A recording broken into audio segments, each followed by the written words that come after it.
All right, good morning. This is Howard Cohen with Travel Bums, and we are here at the leather shop in MorroBay, California, and we are going to talk to a guy with one of the coolest rock star names around, Finn Hansen, the owner of the shop, and we're in beautiful Morro Bay, and this is one of the more unique places you're going to see anywhere, I think, and it's a very cool, quaint, and kind of like old-fashioned style leather shop, and right over here is Finn Hansen, the owner. Hey Finn, how you doing? Oh, pretty good.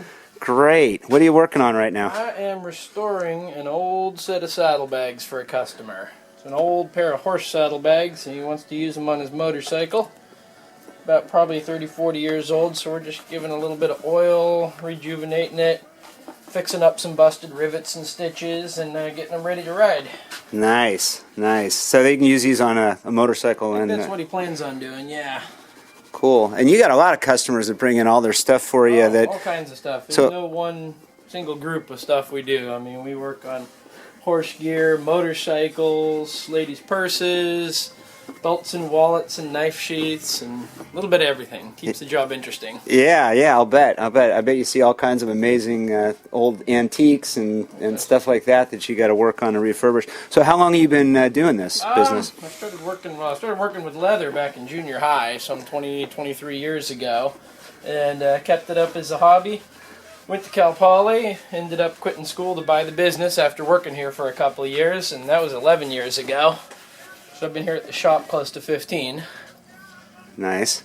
And tell us about some of the stuff that you got here, because you got, boy, your shelves are packed with all your tools. All my supplies and tools and rivets and snaps and buttons and stamps, everything I have up there.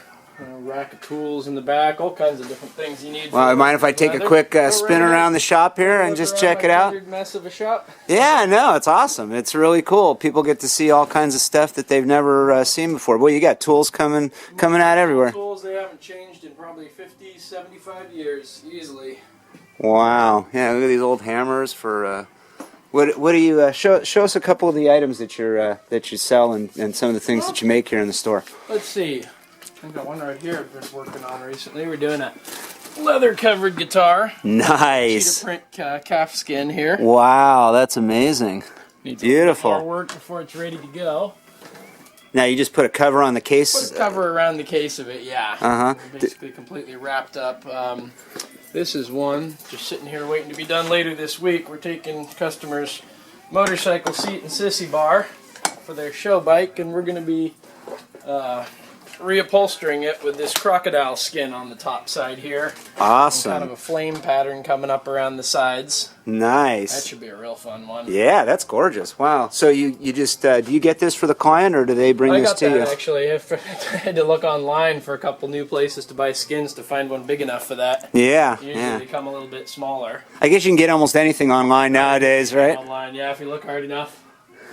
So you got here. You got some belts. This is all my tools section. Here. All right, so this is. Tell us how you did this. This is pretty amazing. This is one of my favorite pieces. This was a leather guitar, acoustic guitar, completely encased in tooled leather. I got the idea from an old picture I saw of one Elvis had when he was young. Wow. Someone had made it for him, and I thought that'd be a cool idea. It's actually. It's gorgeous. Still got a pretty good sound to it. I'm not much of a musician at all, but I've been told it sounds pretty good. Yeah, we'll have to hand it over to Dave Navarro. Let him give it a roll. I get a lot of customers come in and play it for me once in a while. Very, very nice. Beautiful. Nice job. A lot of this old classic Western tooling. It's one of my favorite types of work here. Now, a lot of clients, they'll come in. They'll come in. Here's a motorcycle gas tank. That's another one case. I've been done several of. Beautiful. I have my whole motorcycle at home. Every piece except the frame is cased in leather. All hand tooled Celtic knotwork. It's really, really nice. That one, and we got the. Some nice handbags here. I hope to finish up the rest of a motorcycle for one day. This is the old Western one. Gonna do a whole bike up like a saddle. Wow, that's awesome. That's gonna be a fun one. That's really nice. I finished this probably 5 years ago. I don't know when I'll get the time to do the rest of it. Now, a lot of times people will come in and request special stuff from you, right? And then we do custom work and repairs, but a lot of custom work. Okay, and you let's see some of these hats over here. You make these hats over here. I want to see some of those. Those are really cool because I'm a hat guy, you know. I started playing with about a year ago. Found an old pattern kit through Tandy Leather from like 1973 or something. The Tandy Corporation. Tandy Leather, yeah, they're still around, and found an old pattern pack. Decided to make up a few of these top hats they had in there. That is really cool. Kind of steampunk style. Slash style, like right? Style. I got the Abe Lincoln. Nice. This one's one of my favorite. The outlaw cowboy hat. With That's pretty cool. I might have to try that one out. That's very nice.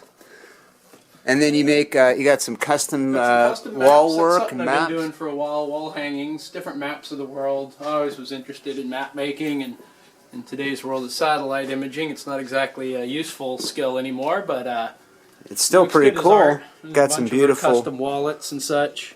Now, what's the strangest thing I'm going to ask you that you think anyone's ever asked you to make? And I know you sketch. You were telling me you sketch out some of this stuff beforehand. And strangest thing I've ever worked on. Got to ask you that, right? I can't really tell. I don't know. It'll come to you as soon as we turn off the film, right? Turn off, yeah. I mean, I worked on a couple camel saddles once. That was kind of interesting. Camel saddles? Yeah, someone bought it in Egypt, brought it back, needed some repair work done to it. Now, this is an unusual jacket right here. This is my old 1973 East-West Company jacket. Got that in a trade years ago. Wow. An old jacket company from San Francisco in the 60s, 70s, and early 80s. Are you selling that, or is that for sale? They're going to bury me in that jacket. Oh, I was going to say, that would be my choice collection of any of them. Yeah, that's really nice. So... Now, and how long have you been in this location again? Tell us. Well, the shop's been here probably close to 20 years. I bought the place 11 years ago, and I was working here for 4 years before that to the old owner, so I've been here for about 15 years myself. Well, you, like about every other guy in this town in Morro Bay, looks very young and happy. You look like you're enjoying. I was like 22, so you look like you enjoy your work quite a bit. I love it. Quit school to buy the shop, and I've never been happier since. That's great. Now, you're right on Morro Bay Boulevard, right off the freeway, right? Right off the freeway, 880, right across from the car wash and next door to the police station. All right, so right as you come off the freeway in Morro Bay, you got to come by Finn Hansen's leather shop, and you won't be sorry. It's not huge, but it's got a lot of really awesome stuff in it. In this shop. It certainly is. And do you have a website, Finn? I don't. I got a Facebook page. Okay. It's just kind of a gallery of all the different custom work and things I've been doing. So the leather shop, Facebook. Just look up the leather shop in Morro Bay on Facebook, and it'll come up. All right, and you'll be able to link to this and all the other videos and the interviews we do on Travel Bum Diaries, on the Open House Radio.